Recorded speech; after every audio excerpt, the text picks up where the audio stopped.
Padawan, Obi Wan Kenobi.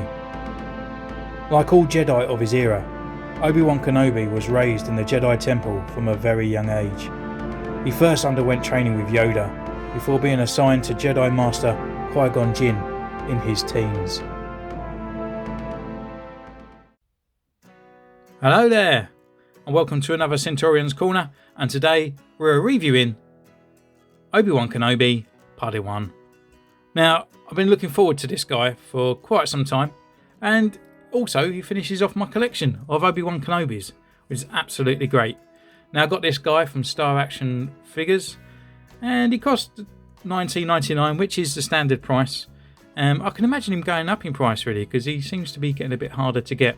And we got that San Diego Comic Con one that's around there as well, which is on the old limited card from way back when. But yeah, I'm quite happy to have him, and I love Obi Wan Kenobi. And as much as everyone hates The Phantom Menace, to me, it's my favourite prequel. And for one reason, this, the other reason Darth Maul, and the other reason Liam Neeson as a Jedi. So, let's have a look at this guy. So he's got his pencil drawing in the right hand corner there, looking pretty good actually, because normally these pictures look a little bit odd. Mind you, the more I'm staring at it, the bigger his forehead is getting.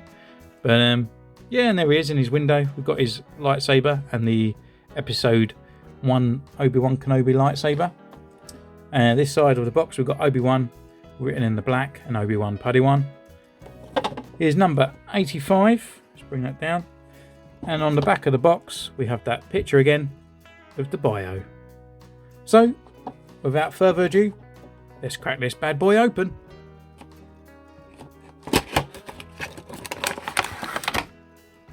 So, here he is in his blister pack, and I must admit, you know, when you get these characters out of the box, they look different. They look taller, you know, like for some reason I didn't even notice his boots before.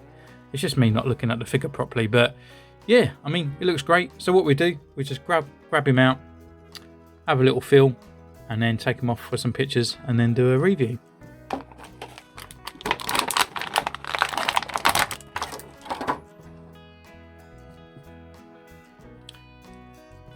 It's got quite a lot of soft goods on there as well, which is pretty cool.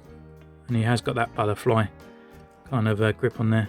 And his face looks good as well. And I was watching actually Phantom Menace this morning with my little girl, well, at dinner time. And I kind of forgot that he had this little ponytail bit on the back, and I just wondered if this figure had it. So yeah, well, I'm going to go away now with Obi-Wan, and we'll take some photos and come back for a review. See you in a mo.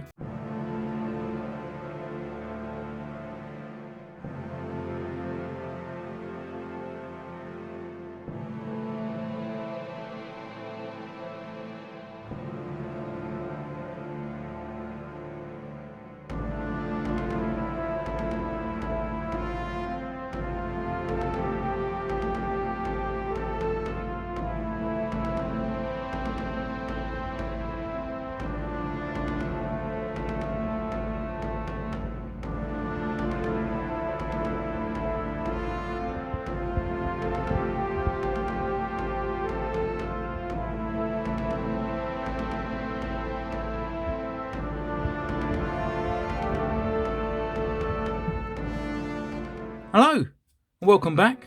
So I've been away, taken some photographs, and boy, I love this Black Series character. He literally feels like I'm holding an actual action figure in my hand. It feels like I'm a kid again and I've got He-Man. His posability, even some limited in some areas, he has like finesse, and he oozes that really cool Obi-Wan feeling from the Phantom Menace. I always find like Obi Wan Kenobi has always got that kind of sort of like readiness, like a ready sort of wants a pouncing cat. He's just literally gonna just charge forward, and that's kind of like the feeling I get from this figure. Or whatever kind of sort of position I put him in, he just feels brilliant, and he photographs really nicely. And we'll go through his accessories and his sculpt and his articulation. And unfortunately, where this guy lacks is his accessories.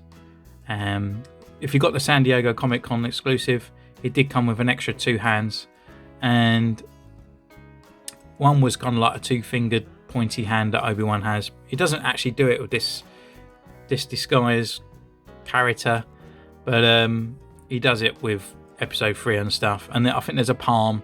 I'll put a picture up on the side here that you'll see what you get. But to be honest, I mean, none of my Black Series have sort of interchangeable hands, so I don't feel like I'm missing out at all. You know, the only thing I'll really say this character misses out on is a robe.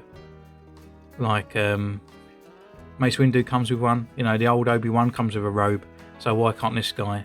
Because this is it. This is all we're going to get now. This is the pinnacle of the Black Series of the Padawan, Obi Wan Kenobi. So why can't we have a robe with him? He wears it in the film for the majority of it. It's only at the end that he takes it off. So I have been placing the Mace Windu one on there, and he fits fine. So first off, we start off with his only accessory then, which is his lightsaber from episode 1, as he loses it down the shaft. And yeah, it's got all the paint applications on there really nicely. We've got the red button, we've got the black parts in there. There was a few sort of smudges, I guess, and a little bit of sort of poor paint application on some bits, but you know, it's small and it gets a look over there. And we've got that sort of mace bit on the end as well, with all the little studs. And the blade is kind of a very dark, deep blue as well, and it's nice, and it feels a lot thicker than the other lightsabers.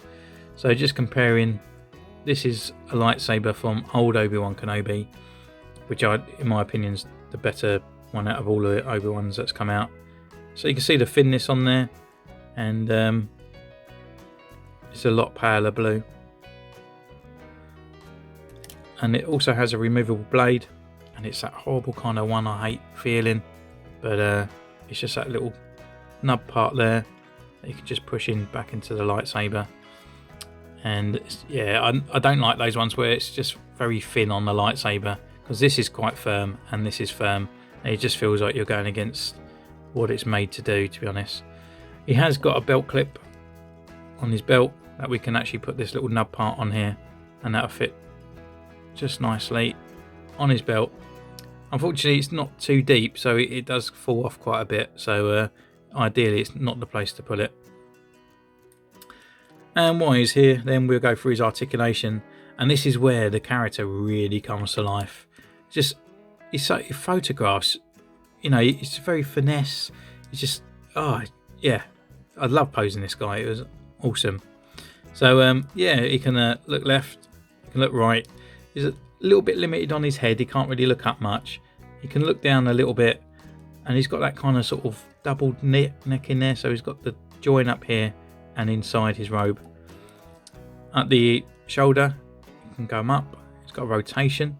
He's got a little bit more than a 90-degree elbow bend, and he's got a rotation at the wrist and a hinge. And also for the San Diego Comic Con people, it just pops out just like that. And also he's got those lovely butterfly shoulder joints in there, so he can go forward and it can come back, meaning so he can get a two-handed grip on his lightsaber. He's a little bit limited here. He can't really crunch forward much, and he can't really crunch back that far either. And he's got a rotation at the waist. His legs come out this far. He's got a upper thigh rotation. His legs can go forward this far, and it can go back this far. And he's got double jointed knee, which is a lovely one. And then he's got the rocker and a pivot. So in all, his articulation's pretty good. He is a little bit limited on his neck and a bit on his waist, but where he's got all this other extra movement in there and his knees and everything like that, you can get him into any pose really. And say that, he can't even stand. But yeah, literally amazing. And where this guy comes really to life is his sculpt. And just looking at his little face, you can see that. So Ewan McGregor, just right there. I did get my previous purchase of this character that I bought from Star Action Toys, and I'll pull up here somewhere. And yeah, so the one on the left was my original purchase, and they happily moved over and sent me this one, and I had to send the other one back. And yeah, you can just see the difference straight away, and it just shows you the quality control that Hasbro still have with this sort of like tech facial printing, because just slightly a little bit upwards it ruins the whole figure completely. But yeah, thanks to Star Action Toys, they come out trumps. And yeah, I mean, just the face alone on this character is kind of there, because otherwise he's quite bland really. I mean, his hair I think could probably do with a little bit better kind of a darker wash on there. It does kind of look a little bit old plasticky looking, and then you've got this nice looking face. You know, we've got his sort of Padawan braid on there, looking pretty dandy. This bit's literally just plugged in on the back of his head, so I wish they kind of either sculpt that in, or I don't know, maybe done it here and then it was plugged in from the ponytail, so it just looks a little bit odd. Yeah, but going down to his robes, you know, they've got all the folds and they've got all the sort of moulding in there of the sort of like the ripples in there. You know, it's just done nice. But my favourite part of the sculpt actually is this kind of sort of like scrunched up part on the back of his robe, because I love that bit when Obi-Wan runs in to fight Maul. You know, he's there, he's ready, he's eager, and he's kind of sort of like there, he's like egging on. And this kind of part of that sculpt there just reminds me of that part where he's just running in and he's like ready. He's like, come on, I'm going to have you. He's got the belt as well. It looks a bit too small in my opinion. These little pouches look tiny. And he's got the capsules, but yeah, these little tiny little pouches on the side just look a bit out of proportion, and then around on the back. And then we've got this kind of soft vinyl skirt, which is the same material over there, so it doesn't hinder the butterfly kind of tunic. And it's got a split at the front, and then we've got a split at the side. And there's nothing much really going underneath, it's just his beigey sort of white trousers. And then again, more sort of ripples in his trousers, going down to his leather boots, which then I love a leather effect, and these done really nice as well. So in all, this guy is pretty sweet, and if you want my opinion, I would say go out and purchase this guy. And that's kind of it now. I mean, my Obi-Wans, I mean, I've got so many Obi-Wans now, it's amazing. So Padawan Obi-Wan, and then we got, I guess episode 3 Obi-Wan, so he can stand here. And then we got Clone Army 1, Clone Commander, not Army, which is amazing. It just shows you as well like how far these have gone on. You know, like look at the robes difference in this. You know, this kind of to me looks like an old vintage bootleg figure compared to this. I mean, wow. And looking at this, they're kind of similar in kind of ways. So I'm guessing there could be a nice kind of custom job on this with this head on here to get a lovely episode 3 looking Obi Wan Kenobi. That'd be interesting to see. And then obviously for the end, we've got, hello there, old Ben Kenobi. And there is a ghost version of old Ben Kenobi out there, but I haven't got that, not yet anyway. But it's kind of the same figure as this, so I feel that I've got a living collection of Obi Wan Kenobis, which is fantastic. So guys, that's come to the end of my Padawan Obi Wan Kenobi review. Like literally as an action figure, definitely go out there and buy him. If you want him as a collection, then yeah, go for it. And if you're just going to get him in the box, you know, it's a purchase well made. Just have a look at your Obi Wan Kenobi's eyes, just in case that your one in the box isn't purely perfect.